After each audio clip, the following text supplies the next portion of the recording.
My name is Mila Kunis, and I am 41 years old. I want to say that clearly before anything else, because by the time you finish reading this, you'll understand why naming myself, owning who I am, what I've built, and what I've survived is the most radical thing I can do. 30 years ago, my mother began sleeping with my father's best friend, a man named Gerald Hoffman, and she hid it so completely, so surgically, that the secret became indistinguishable from the walls of our house, the smell of her perfume, the sound of Sunday mornings. She hid it through my entire childhood, through my father's cancer scare, through 2 of my sister's weddings, through my grandmother's funeral, through the birth of my daughter Anya, who came into this world on a cold Tuesday in February, squalling and perfect, with my mother's cheekbones and my stubborn, inconvenient habit of surviving everything. She hid it right up until last Christmas Eve, when she sat at the head of the holiday table my father had set with the good china, the china they got as a wedding gift 38 years ago, looked at my 7-year-old daughter across the cranberry sauce and the candlelight, and said, with a calm that I still cannot fully account for, "That child was a mistake, Mila, and you should have known better." The room went silent the way rooms only go silent when something irreversible has just happened. Then I told them everything. Before we get into this, and I mean all asterisk of it, I want you to understand something. I didn't walk into that Christmas dinner armed. I didn't sit down at that table with a plan. I wasn't there to blow anything up. I was there because my daughter wanted to see the ornaments on my mother's tree, the ones shaped like little wooden birds that Anya had loved since she was old enough to reach for them. I was there because some stubborn, bruised, embarrassing piece of me still wanted to belong to these people. And what happened next, the unraveling, the exposure, the 30-year secret that surfaced like something drowned finally floating up, happened because my mother made a choice, and I made one in return. This is the story of that choice, and everything that made it possible. I grew up in a house in Westchester County, New York, a 4-bedroom colonial with a magnolia tree in the front yard that bloomed every April, and a kitchen that smelled like cardamom and old newspaper. My father, Joseph Kunis, Joe, everyone called him, was a civil engineer who worked long hours and came home quiet, a man who expressed love through proximity rather than words. He'd sit in the same armchair every evening reading, and if you curled up on the couch near him, he'd reach over without looking up and pat your knee once. Just once. That was the whole language of it. My mother, Renata, was a different creature entirely. She was the kind of beautiful that made rooms rearrange themselves, tall and dark-haired with a quality of attention that made whoever she was speaking to feel, for the duration of the conversation, like the most important person alive. She'd been a pianist in her youth, not professionally but seriously, with the kind of discipline that leaves marks, and she carried herself with that straight-spined posture that never quite disappears even when everything else changes. People adored her. My father adored her. My sister adored her. I watched her. My sister Petra is 4 years older than me, and from the time I was old enough to understand what favoritism was, I understood it the way you understand weather, not as an injustice exactly, but as a condition. Petra was beautiful like my mother, quick-tongued and socially gifted, the kind of child who remembered birthdays and brought teachers small gifts and knew instinctively what adults wanted to hear. She filled rooms. She made my mother laugh in a way that changed my mother's whole face. I was not that child. I was the quiet one, the reader, the one who spent recesses in the library because I was genuinely more interested in the books than in the social mathematics of the playground. I got good grades, but not the kind that made anyone gasp. I had a few close friends, but not the sprawling social net that Petra seemed to produce effortlessly. At family gatherings, people would greet Petra first and then look around, slightly puzzled, until someone remembered to say, "And little Mila's here too." It didn't destroy me. I want to be clear about that. Children are more elastic than we give them credit for, and the particular shape of my childhood taught me things that I'm not certain I could have learned any other way. How to sit quietly in my own company, how to observe without being observed, how to build interior resources when exterior ones are scarce. I became, without quite knowing it, very good at noticing things, details, inconsistencies. The small betrayals of body language that happen when someone is performing a feeling rather than having it. I noticed, for instance, that Gerald Hoffman came to dinner more often than my father's other friends. I noticed that when he was there, my mother wore different earrings. I noticed that the conversations between my parents in the kitchen after Gerald left had a particular texture to them, not quite argumentative, not quite affectionate, but something taut and unresolved, like a note held too long. I was 11, maybe 12, and I filed these observations away the way I filed everything, carefully without quite knowing why. My great academic achievement came at 16, when I won a regional science competition with a paper on water contamination in agging municipal infrastructure, the kind of project that required months of data collection and analysis, and the sort of methodical, unsexy work that most of my peers didn't have the patience for. It was the first time I remember my mother looking at me with something that felt specifically like pride. Not the vague approval she distributed to both of us when we performed adequately, but something sharp and particular, directed at me alone. "You're smarter than people give you credit for," she told me that evening. Just that. But I carried it like a stone in my pocket for years, something solid to reach for when I needed to remember I existed. That small, rare warmth from my mother is why I told her, 2 years later, about Marcus. Marcus Delaney was not the kind of boy my parents would have chosen for me. He was 22 to my 18, a musician whose primary source of income was teaching guitar lessons, and whose secondary source was the faith of people who believed he was about to be discovered. He was funny and magnetic and chronically irresponsible with money, and I was so completely, catastrophically in love with him that I couldn't see any of that clearly. What I could see was that he wanted me, specifically me, not some idealized version of me, not a projection, and after a childhood of occupying the background, that specific wanting felt like oxygen. We were together for 7 months before things fell apart, and by the time they did, I was 8 weeks pregnant. I told my mother first. Not my father, not my friends, my mother, because of that one moment 2 years earlier when she had looked at me like she saw me, and I had spent the intervening time quietly building a story in which that moment was the foundation of something reliable. I drove to the house on a Saturday morning in October, sat down at the kitchen table, and told her. She was quiet for a long time, long enough that I started composing the words I'd use to explain, to qualify, to make it manageable for her. Then she said, "You can't keep it, Mila. You have plans, you have college." I said I knew, I said I was thinking, I said I didn't know what I was going to do yet. She said, "I'll support whatever you decide, but this is a problem you've created." I drove home. I thought about it for 2 weeks. I decided at the end of those 2 weeks that I was going to keep the baby, finish my first year of college, and figure out the rest as it came. I was 18 and terrified and more certain than I'd ever been about anything. I told Marcus, who said he needed time to think and then disappeared from my life with a thoroughness that was almost impressive. I told my father, who sat very still for a long time and then said, "We'll help," in a voice that meant he would personally help, that he was already quietly calculating how. I told Petra, who hugged me hard and said she'd babysit whenever I needed, and I believed her, and she mostly came through. I did not call my mother again for 3 weeks. When I finally did, she answered on the second ring, and her voice was careful in the way it gets when she's managing something. She asked how I was feeling. I said fine. She asked if I'd made any decisions. I said yes, I was keeping the baby. There was a pause that lasted exactly 4 seconds. I counted. "That's your choice," she said. "I hope you know what you're signing up for." I did not know, but I was learning.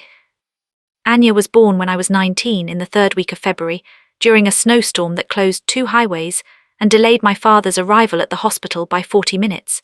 He got there just as she was being cleaned and weighed, red-faced and enormous-lunged, and he stood over the bassinet with an expression I had never seen on him before, something open and unguarded and completely undone. He touched her cheek with one careful finger. My mother arrived an hour later with a casserole dish wrapped in a kitchen towel, and the look of someone arriving at a situation they've decided to manage rather than feel. She held Anya for 4 minutes. I counted that 2, then handed her back and asked if I'd spoken to the hospital's social worker about financial assistance. I had, in fact. I'd spoken to everyone. I'd already deferred my 2nd semester, already researched childcare options near my community college, already applied for every assistance program I qualified for. I was running the numbers in my head the way my father ran numbers, quietly and constantly, because the alternative was to notice how frightened I was.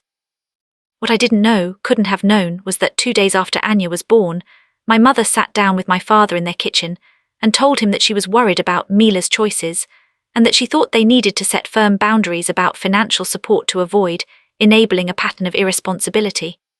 My father, who had already, without consulting her, transferred a modest but meaningful sum into my account, told her he disagreed.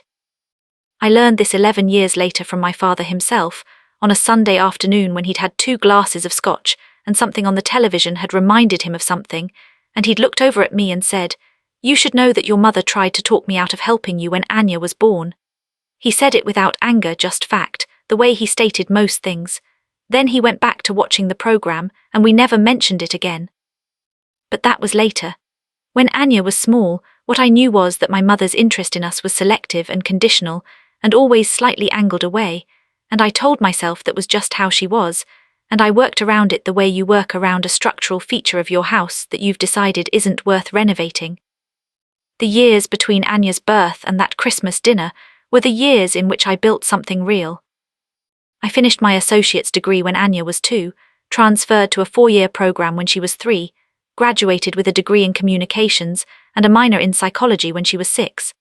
I worked the whole time, retail, waitressing, freelance writing, eventually a content job at a mid-sized non-profit that became a director-level position faster than I expected because I was good at it, and because I worked with the kind of focused ferocity that only comes from having something to protect.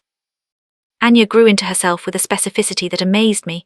She was methodical and curious, and extremely particular about fairness in ways that made her exhausting and wonderful in equal measure. She loved her grandfather's armchair and her grandmother's wooden bird ornaments and her Aunt Petra's easy warmth, and she loved all of these things with the uncomplicated openness of a child who doesn't yet know that love can be withdrawn. I watched my daughter love my family, and I loved her for it, and I managed my own love for them more carefully, the way you handle something that's beautiful but has a history of cutting you. Gerald Hoffman came to our Thanksgiving dinners and our July 4th barbecues. He'd been my father's friend since their early 30s. They'd met through a professional association, both in engineering-adjacent fields, and the friendship had the ease and durability of those relationships that form in the decade before life gets too complicated. Gerald was pleasant in the way that people are pleasant when they have something to protect. Always slightly too warm, slightly too attentive to my mother's needs, slightly too careful about when to make eye contact with her and when to look away. I noticed all of it. I had always noticed all of it. But noticing is not knowing, and knowing is not proving, and I was not in the business of blowing up my father's oldest friendship on the basis of a feeling that had been living in my stomach since I was 12 years old. I had Anya to think about. I had a life I'd built from scratch to maintain. I set the observations aside the way I set most things that had no immediate resolution, filed, labelled, waiting. The filing came undone at Christmas dinner. The table was set by 4 in the afternoon, the way my father always set it for Christmas, the white cloth with the small embroidered borders that his mother had brought from Germany, the cream-coloured plates with the gold rim that had been a wedding gift and were used only for occasions, the tapered candles in the brass holders that left small pools of wax on the cloth, no matter how carefully you placed them. Petra had brought her husband Damon and their teenage boys, both of whom were already visibly calculating when they could politely disappear to their phones. Gerald was there, as he was at most holidays, seated at the corner of the table where he could be both present and peripheral. Anya was 7 and at the height of her wooden bird ornament obsession. She'd spent the hour before dinner carefully removing each one from the tree and lining them up on the windowsill according to a classification system that she was developing in real time and describing in exhaustive detail to her grandfather, who listened with the same complete, unhurried attention he'd always given her.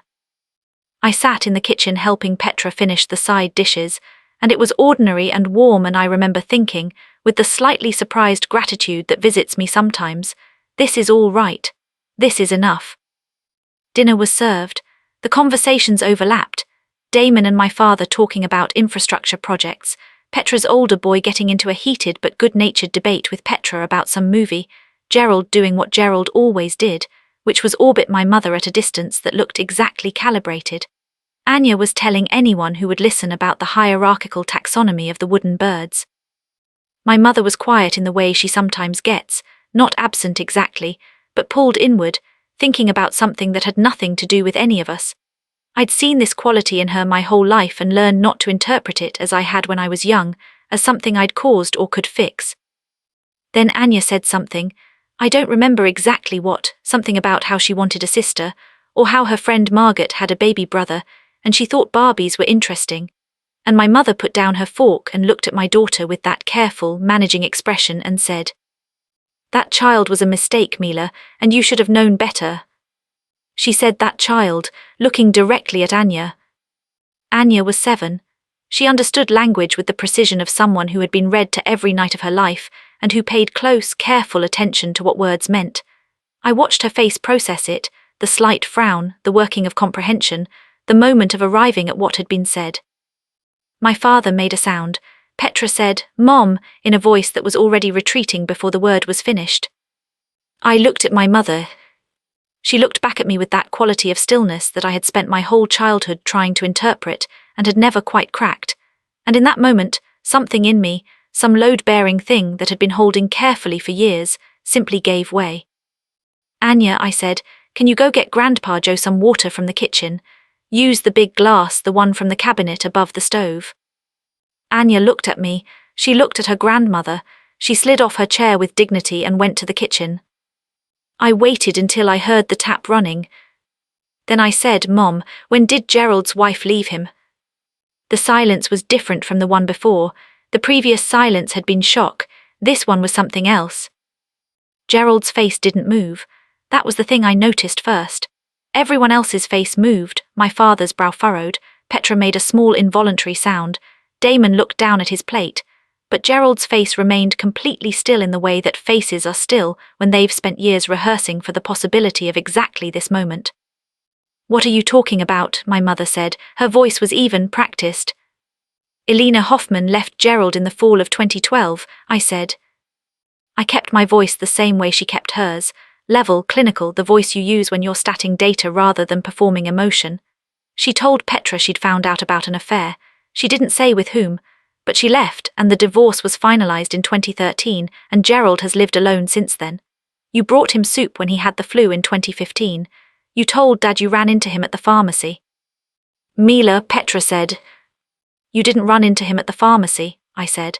"He texted you. I saw the exchange on your phone in 2015 when you asked me to check if the chicken delivery had sent a confirmation text. You handed me your phone and the thread was open. I saw it then and I didn't say anything because I told myself it was nothing because I needed it to be nothing." My mother's expression did not change. That was the thing about Renata Kunis. She had extraordinary control over her face, but her hands, which were resting on the table beside her plate, pressed flat in a way that was slightly too deliberate. "Gerald," my father said, "just his name. The way you say someone's name when you need them to tell you that the ground is still solid." Gerald said nothing. "How long?" my father asked. He was asking my mother, not Gerald. He already knew by then, I think, some part of him that had been managing not to know for a very long time had surfaced in the 3 seconds since I'd started speaking, and he already knew. "Joseph," my mother began. "How long, Renata?" The tap shut off in the kitchen. In a moment, Anya would come back with the water. I had maybe 30 seconds. "I found a letter," I said. "Not recently, when I was 18. I was looking for stamps in your desk drawer and I found a letter Gerald had written you. I didn't read all of it, just the first 2 lines. I was 18, I put it back. I've been carrying it since then. 23 years. I don't know why I said that last part. Maybe because it was true and it needed to be said aloud to someone. Maybe because I needed my father to understand that this wasn't a weapon I'd been sharpening. It was a stone I'd been carrying without choosing to, and tonight it had finally slipped out of my hand. Anya came back with the water. She set it carefully by her grandfather's hand and climbed back into her chair and looked around the table with the attentiveness of someone who knows something significant has happened but doesn't yet have the vocabulary for it. "Can I have some more cranberry sauce?" she asked. "Of course you can, sweetheart," Petra said, and her voice was completely steady and I loved her for it. What happened next didn't happen all at once. I want to be honest about that, because the version in my head is sometimes compressed into a single moment. My mother collapsing, my father standing, everyone turning, but the reality was slower and more jagged, and in some ways worse than the clean, dramatic version. Gerald left first. He stood, said, "I'm sorry, Joe," to my father's profile and walked out. My father did not respond. He sat with his hands flat on the table and his eyes focused on the middle distance, and he looked very old for the first time in my memory, and that was the thing that cost me the most, more than my mother's stillness, more than Petra's stunned silence. My father had always seemed to me constitutionally resistant to agging, as if his quietness and reliability were a kind of structural reinforcement. Watching that impression collapse in real time was like watching a building settle. Petra took the boys and Damon into the living room. I heard the television come on, low, the way you put something on in a room to give people somewhere to put their eyes. My mother and I sat across from each other at the table. "You have no idea," she said finally, "what my marriage was." "Tell me then," I said. She shook her head, not as a refusal exactly, more like someone declining to perform a scene they know won't be believed. "Gerald and I were, it wasn't." She stopped, started again. "Your father and I haven't been what you think we are for a very long time." "How long?" I asked. 30 years. The words were flat without drama, like reciting a number. 30 years. Anya's entire life and mine and most of Petra's. 30 years of Sunday dinners and Christmas china, and the magnolia tree and the wooden bird ornaments and my father patting someone's knee once, exactly once, which was the whole language of his love. 30 years of a life that had a different life hidden inside it. "Did Dad know?" I asked. "Knows. Are you certain?" She looked at me then, really looked at me, the first time in the evening she'd done it without management or calculation, and something moved across her face that I didn't have a name for. "I'm certain," she said. I got up and found my father in the kitchen. He was standing at the window, looking out at the backyard that was dark and bare in December. I stood beside him, not touching. We stood like that for a while. "I'm sorry," I said. He was quiet for so long I thought he wasn't going to answer. Then he said, "You should have told me." I know, I had told myself the same thing 800 times in the 20 minutes since I'd spoken. I know. I was 18 when I found the letter and I put it back and told myself I'd misread it, and then too many years went by. "You should have told me," he said again, not angry, just accurate. "Yes," I said, "I should have." He nodded once, the way he nods when he's registered something and stored it.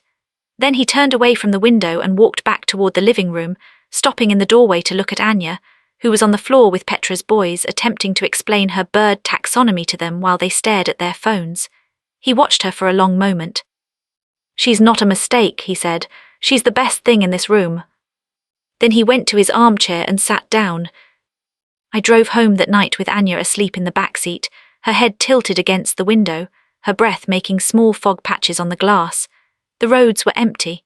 The streetlights were the particular yellow-white of winter, and everything looked clean and cold and simplified in the way the world looks at 11 o'clock on Christmas Eve.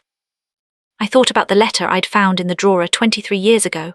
I'd been looking for stamps, the ordinary banal reason, and the envelope had been at the back of the drawer beneath a stack of receipts, unsealed, the way you leave something unsealed when you're going to go back to it.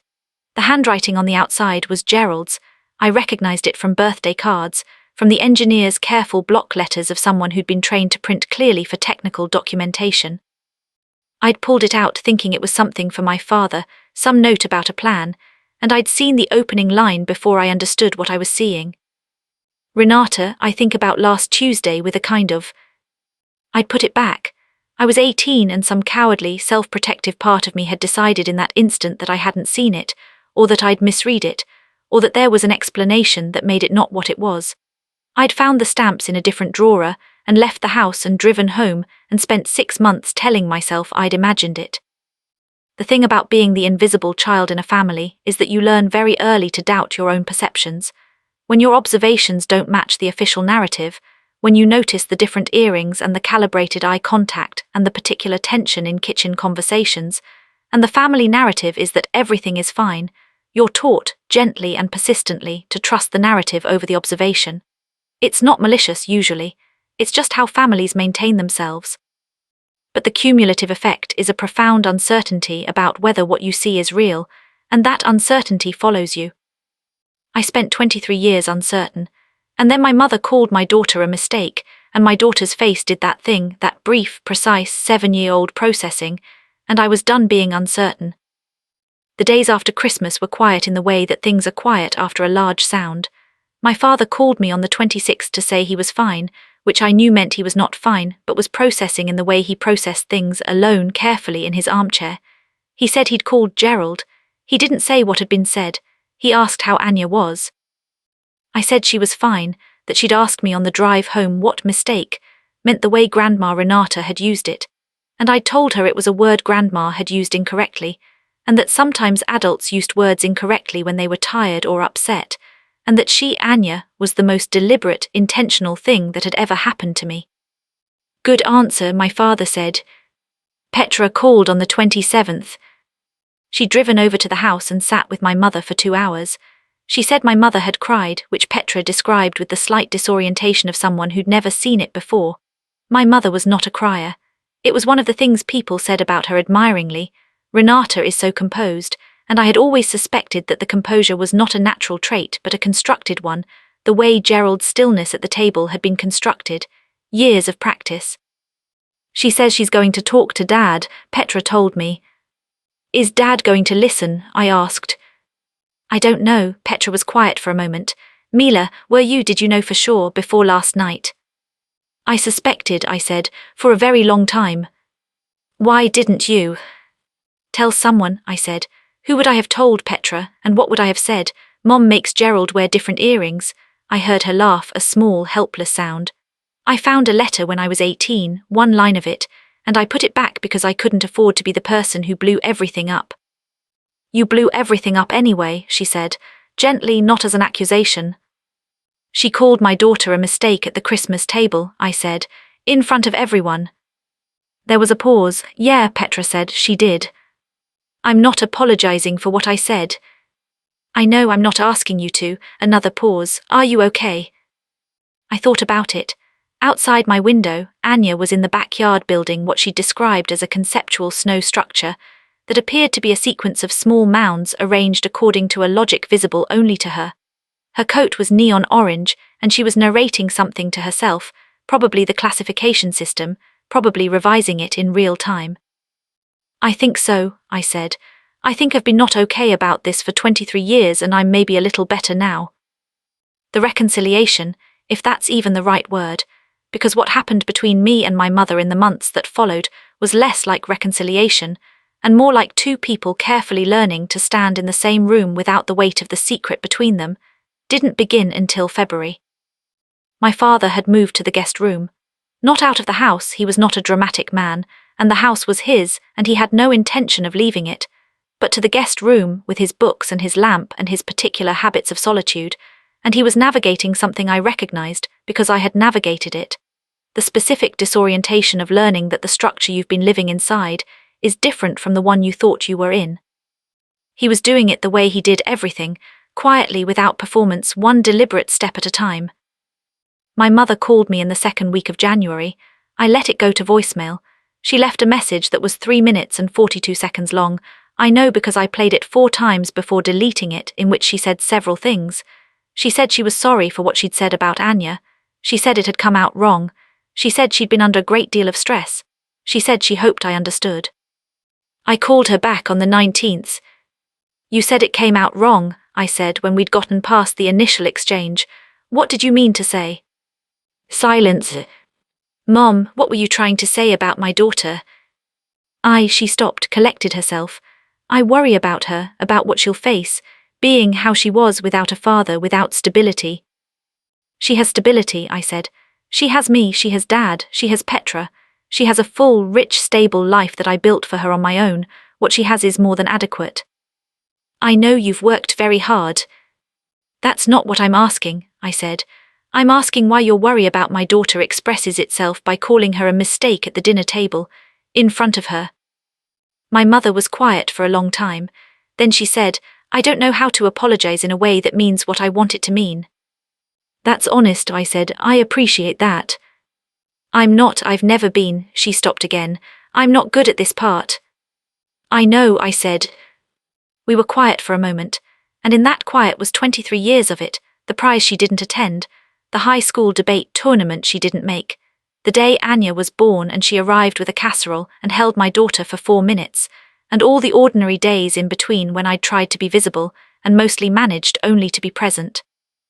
I need you to apologize to Anya, I said, directly in person, not through me. I will, my mother said, I'll do that. And I need you to tell Dad the truth, all of it, the whole timeline. He deserves to know the actual story of his own life. She was quiet for a long time after that. I've tried, she finally said. He doesn't want to talk about it, he just wants to know when and to sit with that. Then let him sit with it, I said. That's his right. And Gerald. Don't ask me to have a feeling about Gerald, I said. I don't have one yet, ask me again in a year. The apology to Anya happened in early March, on a Saturday afternoon when I drove Anya over to my parents' house and Anya walked in and went directly to the windowsill to check on the wooden birds, which were still there even though Christmas was long over. My mother came into the living room and sat on the couch across from where Anya was arranging birds, and she said, Anya, I want to say I'm sorry for something I said at Christmas. I said a word, I called you a word that wasn't true and wasn't kind, and it wasn't okay for me to say it. Anya looked at her with that precise, calibrated attention. You said I was a mistake. Yes, my mother said, and that was wrong. You are not a mistake, you are exactly what you're supposed to be. Anya considered this. She was holding one of the small wooden birds, the red one, her favorite, which she called Captain. Were you having a bad day? She asked. My mother's face did something complicated. Yes, she said, I was.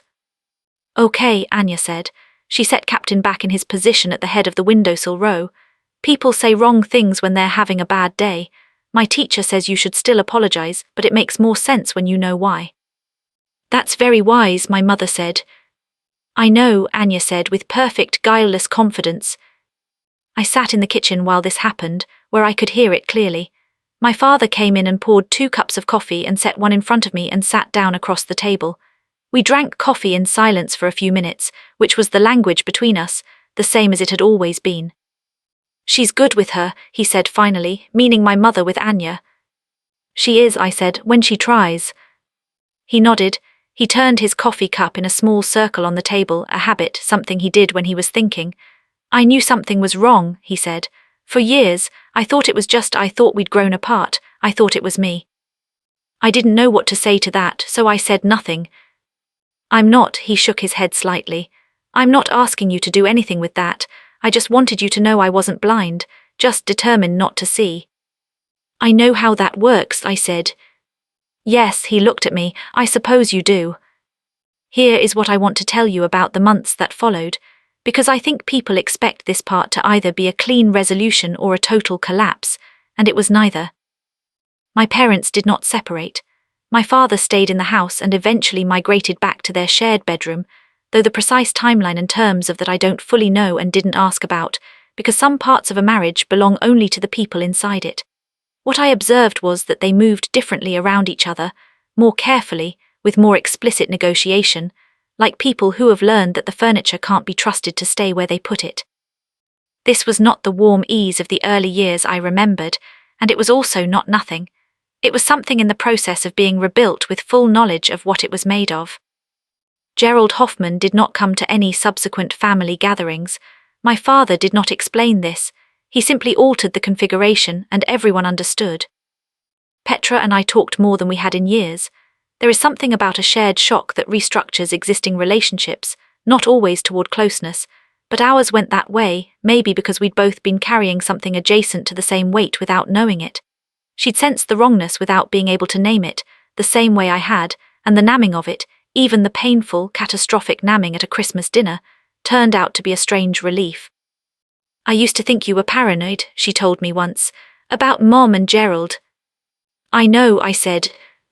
I'm sorry I didn't take you seriously. You didn't know I was thinking it, I said. I never told you. Still, she said, I should have paid more attention. To what? To you, she said. I should have paid more attention to you. That one cost me. Not because it was accusatory, it wasn't, but because it was true and it was offered without defense, and the combination of those things made it land somewhere deep. I held it for a moment, and then set it in the place where I put things that are true and important, and that I'm still working out what to do with. The thing about being the invisible child is that visibility, when it comes, doesn't always feel the way you imagined. You spend years believing that if people just saw you clearly, really saw you, everything would rearrange itself into something better, something that made the invisibility make sense as a prelude to something.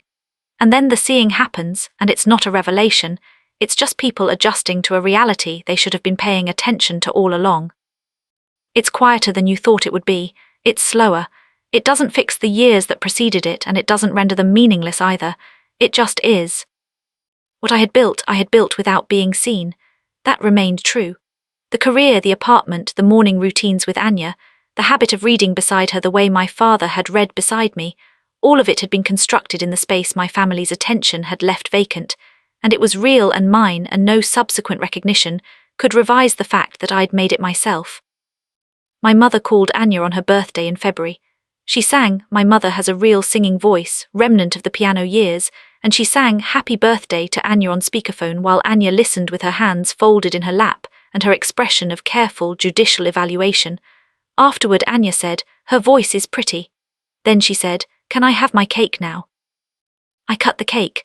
My father was there and Petra was there, and two of Anya's closest friends were there, and we ate cake and someone put on music and Anya showed everyone her current bird taxonomy, which had expanded significantly and now included a provisional category she called birds of uncertain classification. The evening was ordinary and warm. It was enough. I've thought a lot, in the months since Christmas, about why my mother said what she said. Not as an exercise in excavating motive.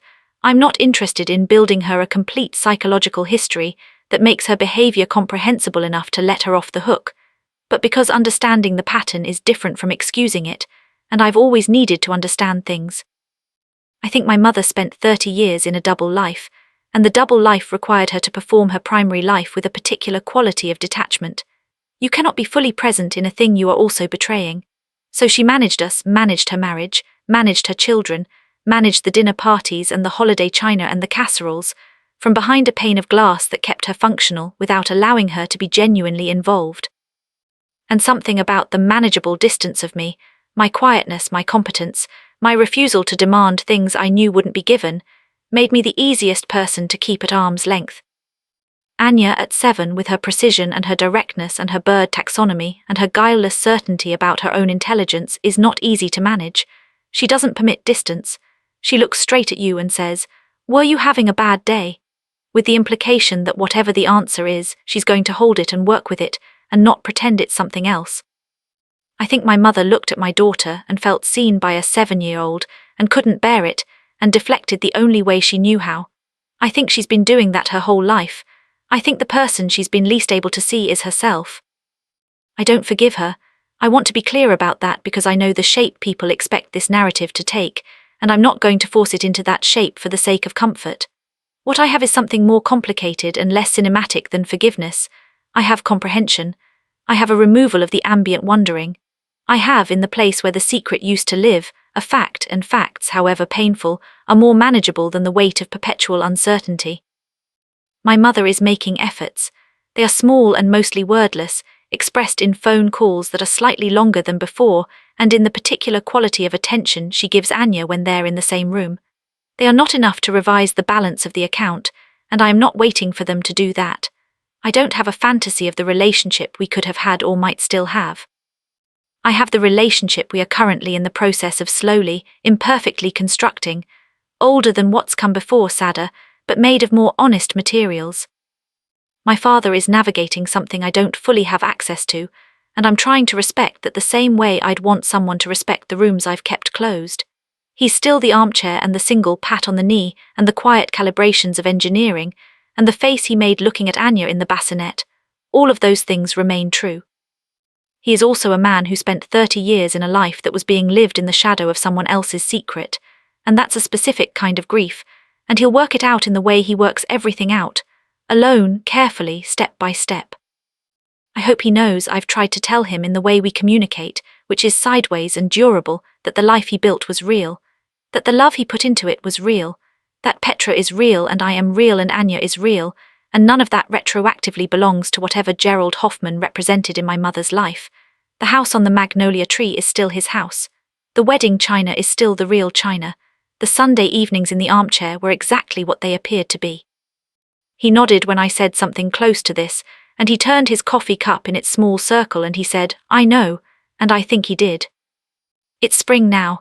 The magnolia is blooming, the way it does every April, indifferent and reliable. Anya has moved her bird taxonomy into a proper notebook, illustrated with what she assures me are scientifically accurate drawings, and she's asked my father to help her understand classification systems, because engineers know about systems. She told him with complete confidence, and my father has been helping her for 3 Sundays in a row, sitting at the kitchen table with the same focused, unhurried attention. Last Sunday I drove over and let myself in the back door, the way I've been letting myself in since I was 6, and I found them at the table with Anya's notebook between them and my father, explaining something about taxonomy, and Anya nodding with the expression she gets when she's filing new information in what she considers its correct location. My mother was in the kitchen doing something at the counter, and she turned when I came in and said, "Coffee." And I said, "Sure," and she poured me a cup and set it down and went back to what she was doing. The 4 of us were in the same house. It was a Sunday. It wasn't what it was before Christmas, and it wasn't what it could have been if different choices had been made 30 years ago, and it wasn't what I used to want when I was young and invisible and hopping for something I didn't have the words for. It was what it was, a kitchen in April, coffee going cold, a 7-year-old explaining her classification of wooden birds to a man who was listening with everything he had. I sat at the table and watched my daughter explain her system. She pointed to a section of her notebook labelled Birds of Uncertain Classification, and told her grandfather that this was for the ones she didn't have enough information about yet. "But I'm collecting more information," she said, "and when I have enough I'll know where they belong." My father looked at her. He smiled, which he does rarely and completely. "That's a very good approach," he said. "I know," Anya said. "My name is Mila Kunis, and I am 41 years old, and I spent 30 years carrying the weight of something that wasn't mine to carry. I carried it because I was trained to doubt my own perceptions, because I was the invisible child who'd learned that observations without official confirmation are just noise, because I had too much to lose and not enough certainty to justify the loss. I carried it until the night my mother called my daughter a mistake, and I looked at Anya's face processing the word, and something in me decided that some weights are not worth carrying anymore. I want to tell you something about truth, and I mean this specifically for whoever is reading this and has something they've been filing away for years under uncertain classification. The truth doesn't spoil. It doesn't become less true because you've been quiet about it for a long time. It doesn't require your certainty at 100% before it deserves to be spoken. The filing system that keeps the uncomfortable observations from becoming real is not protecting you. It's protecting the structure that relies on your silence. I'm not saying you should blow up your family at Christmas dinner. That's not advice I'm offering. What happened that night was not a plan, it was a pressure system releasing, and the form it took was shaped by everything that preceded it, including my mother's specific choice to say what she said about my daughter. I didn't orchestrate it. I just stopped managing the distance. What I am saying is this: the stone you've been carrying in your pocket for 23 years is heavier than you've let yourself admit. And you get to put it down, not on someone else's timeline, not when the narrative arrives at a convenient climax, but when the weight becomes unbearable and the choice in front of you is clear. You get to name what you observed. You get to say out loud in your own words, "I saw this, I knew this, I have been carrying this." The consequences will not be clean.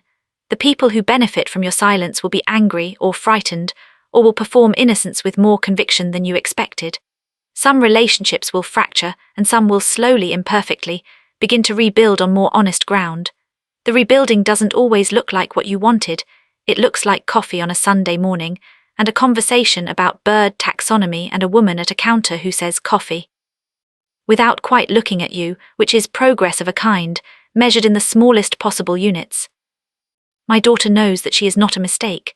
She knows it not because her grandmother said a formal apology that wiped the word out. 7-year-olds don't work that way, and neither do the rest of us, but because she has a mother who decided, at the precise moment when it mattered, that she was done managing the distance. Anya knows it because I told her on the drive home, with her head against the foggy car window, that she was the most deliberate thing I had ever done. And she believed me because she's 7 and because I meant it, and those 2 things together are more than enough. If you are waiting for your family to see you, to finally, correctly see you, I am not going to tell you to stop waiting, because I know how expensive that advice is, and I know that telling someone to stop waiting doesn't stop the waiting. What I will tell you is this: you can begin to see yourself independently of their looking. The work you do, the life you build, the small child you raise in a neon orange coat who classifies things with rigorous, joyful logic. All of that is real regardless of who's watching. You don't need the official recognition to make your observations true. See yourself first, name what you know, put down the stone. The birds of uncertain classification will sort themselves out eventually. You'll have enough information, and when you do, you'll know exactly where they belong. 4 cups of coffee, a notebook of birds, a magnolia tree in April doing what it does every year, reliable and indifferent and blooming without anyone's permission. It's not perfect, it's real, it's enough.